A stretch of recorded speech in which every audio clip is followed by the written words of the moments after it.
কি হলো? কি করছো? আমি তোমার কথা শুনে বুঝতে পেরেছি। বলো কত লাগবে? এখন ইম্পর্টেন্ট কাজ করছি এখন আমি। কি কত লাগবে মানেটা কি? কত মানে তুমি টাকা দিতে এসেছো আমার কাছে। ও আমি শুধু তোমাকে শুধু টাকা দিতেই আসি। কত লাগবে শুধু তোমার কাছে শুধু টাকা দিতেই আসি। হ্যাঁ মানে 20 বছর বিয়ে হয়ে গেল, তোমার সঙ্গে শুধু কি আমার টাকার সম্পর্ক? সবসময় ডকরিকার আমার তোমার সঙ্গে অন্য কোনো কথা থাকতে পারে না? তোমার সঙ্গে আমার একটু ভালো মন্দ কথা থাকতে পারে না? সবসময় শুধু ভাবো আমি তোমার কাছে টাকা চাইতে এসেছি, টাকা চাইতে এসেছি। ও কে ভুলে গেছে? বলো কি বলছি বলো। 5,000 টাকা দাও না, একটা শাড়ি দেখেছি। 5,000 টাকা? আরে বাবা এই আধা মাটি সময় হয়ে গেছে। আমি তো বুঝতে পারছি তুমি আমাকে কিছু টাকার জন্যই এসেছো। দাও দাও দাও 5,000 টাকা দাও।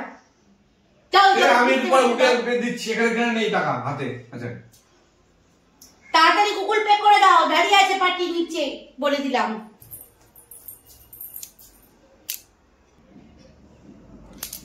বুঝতে পারছেন বন্ধুরা, যখন বউ যখন মানে মধুর সুরে কথা বলবে নিশ্চয় কোনো ব্যাপার থাকে। তা যখনই ভাববেন কিছু ঘটনা ঘটবে, পকেট থেকে আমার বউ আমাকে বলে গেল, আমার পকেট থেকে 5,000 টাকা ঘষে গেল।